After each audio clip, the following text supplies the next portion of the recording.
Bonsoir à tous, bienvenue à Raconte-moi la vie. Contrairement à d'habitude, je vais nous raconter une histoire qui fait partie de ma vie un peu plus récente. Donc une histoire qui sera bercée de fréquences, de longueurs d'onde, de vibrations et d'énergie. Et donc cette histoire s'appelle La recette miraculeuse du plexus solaire. Voilà. Donc s'il y a des gourmands qui m'écoutent, je vous invite à passer à table en m'écoutant si ça vous branche. Ou alors pas du tout, parce que peut-être que ça va pas être très attirant gustativement. Voilà, donc je nous laisse avec cette histoire.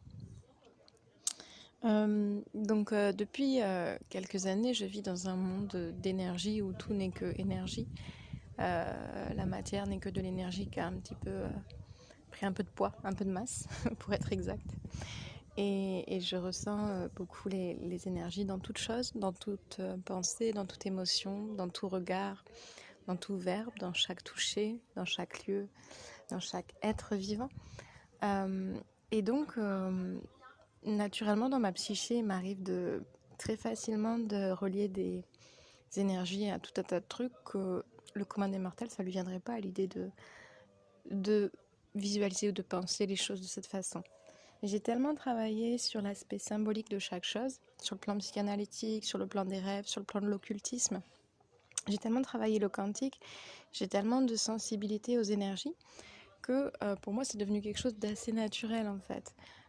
Tiens, je ressens que je manque de patience, je manque de douceur, c'est un manque de féminin, qu'est-ce qui va me ramener du féminin? Alors soit je vais aller manger des pommes de terre, soit je vais aller faire un exercice pour me relier à la terre, soit je vais aller chanter ou jouer des percussions, etc. Et c'est un peu la lecture que j'ai dans ma vie, de qui je suis et de comment fonctionne l'univers.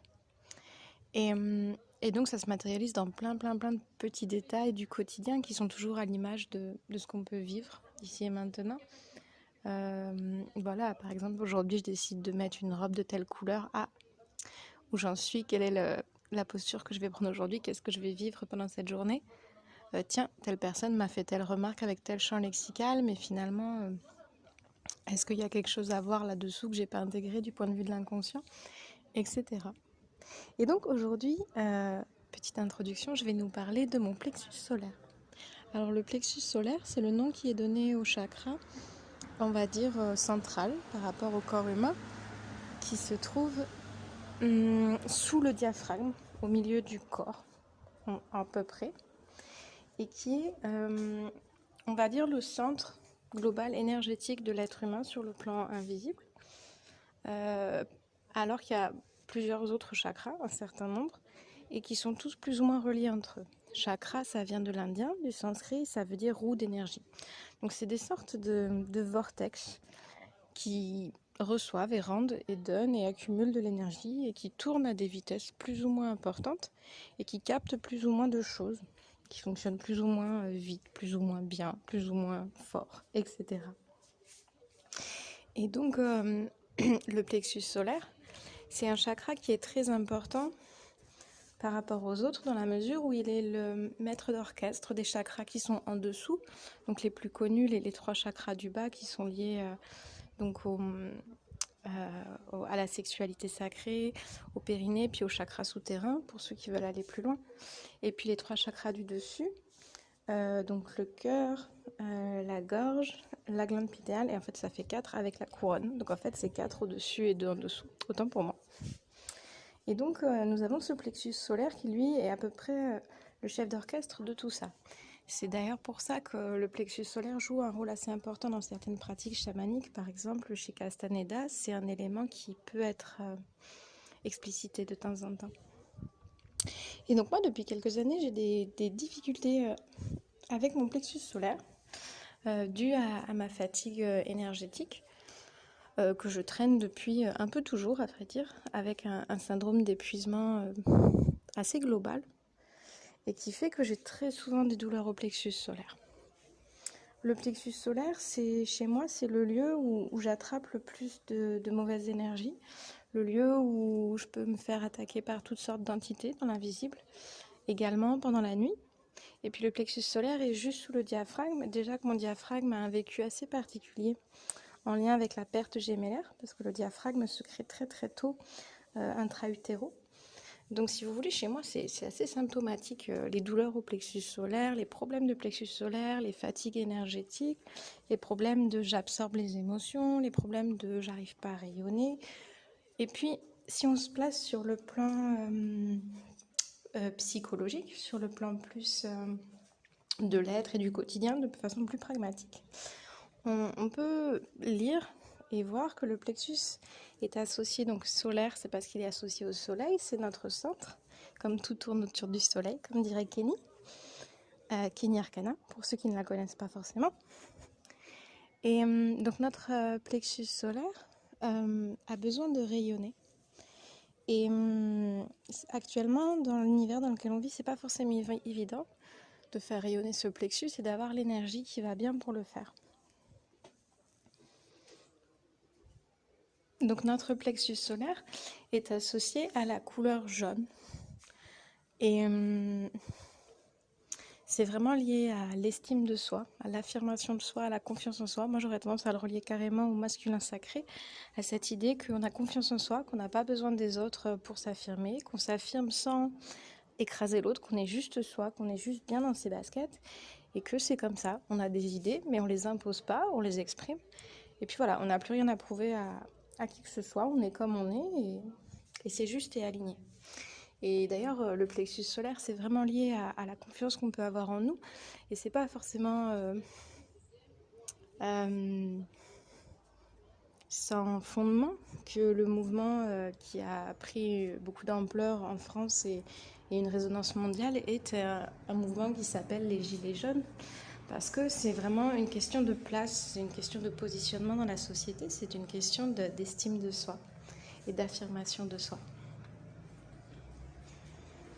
Donc mon plexus solaire ne s'est pas vraiment arrangé avec le temps. Parce que dans notre société, en général, plus on s'affirme dans quelque chose qui est assez marginal, et plus on est rejeté. Contrairement à ce que certaines doctrines spirituelles pourraient prôner, c'est pas parce qu'on est aligné que les gens nous aiment. Au contraire, dans la société actuelle, généralement, plus on s'aime, et ça passe pas forcément mieux avec le monde à l'extérieur. Et donc, ce qui m'est venu récemment, c'était un jour, donc c'était spontané, c'était pas conscient à la base, et puis après je me suis fait la réflexion. J'avais vraiment mal au plexus, et puis il faisait pas beau, il n'y avait pas moyen d'aller capter l'énergie solaire pour essayer de m'enrichir de ça. Et donc il m'est venu à l'idée de me faire une recette de cuisine spéciale plexus solaire. Et donc c'est parti du fait que pendant toute la journée j'avais rêvé de manger de l'ail et des oignons. Alors l'ail, sur le plan occulte, est censé faire fuir les vampires. Donc l'ail est très en lien avec le chakra du cœur. Et l'ail est lié vraiment à l'amour inconditionnel et à l'idée de faire fuir les entités. Après, donc l'ail est de couleur blanc. Donc le blanc, c'est la réunion de toutes les couleurs de l'arc-en-ciel. Donc c'est la couleur divine par excellence. Et l'oignon, on va dire que c'est entre blanc et jaune. Donc on est vraiment entre le blanc et la couleur du plexus. Et puis cet aspect couronne un petit peu. Cet aspect couleur arc-en-ciel. Et je me suis dit, mais c'est pas possible, tu peux pas juste faire une poêlée d'oignons et d'ail à l'huile, tout simplement. Tu peux pas faire ça. Et puis en même temps, mais qu'est-ce qu'on s'en fout? Enfin, je mange ce que je veux, je fais ce que je veux, puis ça fait de mal à personne. Donc autant pousser ma créativité dans les retranchements inexplorés qui finalement n'engagent que moi, sachant que j'étais seule à manger ce soir-là. Et donc je suis partie pour me faire une poêlée juste d'ail et d'oignons. Et puis ce qui m'est venu tout naturellement, c'est de mettre dans le fond de ma poêle du curcuma. Donc il y avait plein de curcuma. Donc là de nouveau on est dans du jaune et dans du solaire. Et puis ensuite je me suis dit oui mais c'est un peu trop, il y a un goût qui manque, il y a quelque chose qui va pas, il faut que je rajoute autre chose. Alors là j'ai regardé ce que j'avais dans mon étagère. En termes de fruits et légumes frais, j'avais vraiment pas grand-chose. Et j'avais des bananes de la Dominique, de la Guadeloupe. Je me suis dit, bon, ben je vais mettre un bout de banane. Donc j'ai commencé à couper ma banane et puis j'ai mis des morceaux de banane dans mon plat. Ça commençait à être déjà vachement plus sympa. Et puis j'ai goûté et il me manquait encore quelque chose. Et de nouveau j'ai regardé dans mes placards et je me suis dit, mais qu'est-ce que je peux mettre ? Et je me suis mis à mettre des œufs. Donc j'ai cassé des œufs, j'ai mis des œufs dans mon plat. Donc on est de nouveau avec du jaune et du blanc. Voilà. Et je me suis arrêtée là pour cette recette plexus solaire. J'ai laissé un peu mijoter pour que ça ait du goût.